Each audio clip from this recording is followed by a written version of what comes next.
子祥访谈录 Real People, Real Story. And so that's where we learn are we loved. That's where the parents, teach us our gifts, where we belong. If everything else in the world goes away, I still belong to my family. As we grew up around the world, many people are wondering that, they're asking themselves questions, where do I come from? Where do I belong? Some people think that, I feel like I belong everywhere, but then I feel like I belong nowhere at all. Do you have any suggestions or advice for those? Identity is very important because, in a sense, we have to know who we are. Okay. Question is, how do we define who we are? I think we need to first understand, as I said before, all children are humans. They are, where's the likeness that we share with other people? No matter where we're from. And then where's the uniqueness? Where is it that I'm one of a kind? Because I don't want to be like you. I want to be like you as a human where I understand you, but I kind of want to be me, and you want to be you, because there's a separation of who am I. Don't you, that's just such a fascinating point you just brought up. Because I think when we were little, we always feel the peer pressure. We want to be like you. We want to fit in. But as we grow up, we want to be ourselves. I don't want to be like you. Right. I like myself. Yeah. Everything about me is unique. It's fascinating. It's awesome. And that's how we were created to be. We're both alike, so we can understand our feelings. Right. But we are also unique. So parents, I think when they look at their children, can think, okay, how do I help them understand both their universality, but also who's this child? And every child that we have is different. Right. So we need to know where we're alike, we have to know where we're unique, and we have to know what's my roles and what are my particular gifts so that I know what I can do. But then where do I belong? Where do I fit in? And what are my values that no matter where I go, I keep those values. That's me. I don't care. Maybe honesty's a value, and wherever I am, that's a value for me. And what are the things I can change when I have different cultures?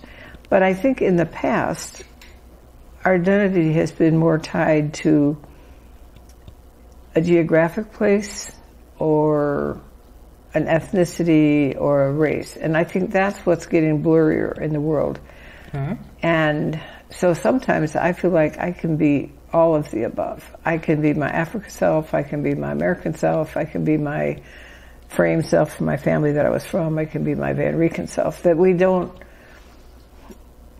they are all me. They're all you. They're all me. And somebody was saying that my life is like windows, that there's different windows that are open. Different windows are open. Different programs that are open. Right.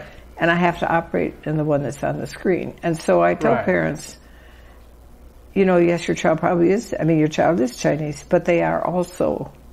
And you can let them be also. And I think that is part of the new way of life in a world that's changing. We've never lived like this globally before. That children can even choose a little bit more where they feel they connect. Some children in the family grew up one place and the other. But what I do say to parents, the most important thing is to make your family traditions and your family unit. That's the place of primary identity for most kids. And so that's where we learn are we loved. That's where the parents, teach us our gifts, where we belong. If everything else in the world goes away, I still belong to my family. So I tell parents whatever you can do to nurture that, and among that would be family traditions. And that's where you also keep being Chinese, but that we always have the same bread every Christmas. We have the same routine, because this is how we do it as our family. It's a tradition. Yes, it's a tradition, and it's a portable tradition. If I'm in Africa, I can make that bread. If I'm in the States, I can make that bread. Right. So by now, my children and my grandchildren, if I didn't make that bread, it's not Christmas. It has to be bread from grandma. It has to be a certain way, and every family has that. But I think understanding that when you're doing that, you're creating a connection, because no other family does it our way. This is who we are. Right. And also in the Chinese tradition, of course, you're also part of a bigger culture, or I'm part of the bigger story of, if I celebrate Christmas, but other people who celebrate Christmas, but still exactly how we do it is part of building traditions and building family memory, taking vacations, and realizing that what you're doing with your children now that maybe they don't even understand, these will be their memories. These will be their memories of, oh yeah, that's how my mom did it, or that was the smell in the kitchen, or whatever it is, when we were coming home from college. And so I think that's one of the things that's primary is making sure as best we can. I know there's challenges, sometimes someone dies or someone becomes a single parent, so there can be challenges, but as much as possible, realize how important it is to nurture that place.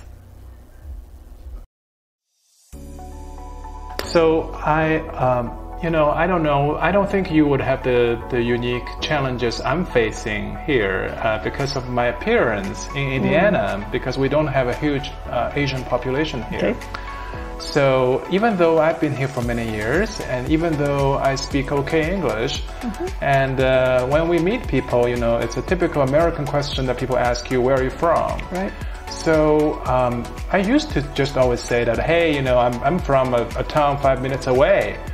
And they often, 80% of the time, people will say, no, that's not what I'm asking you. Where are you really from? And then, then I have to say that I was born in China, but I have been here for a while. And that answer satisfied them.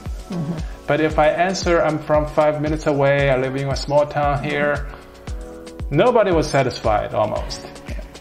But you're so lucky to me that you have this awesome appearance that no one would ever ask you that question, right?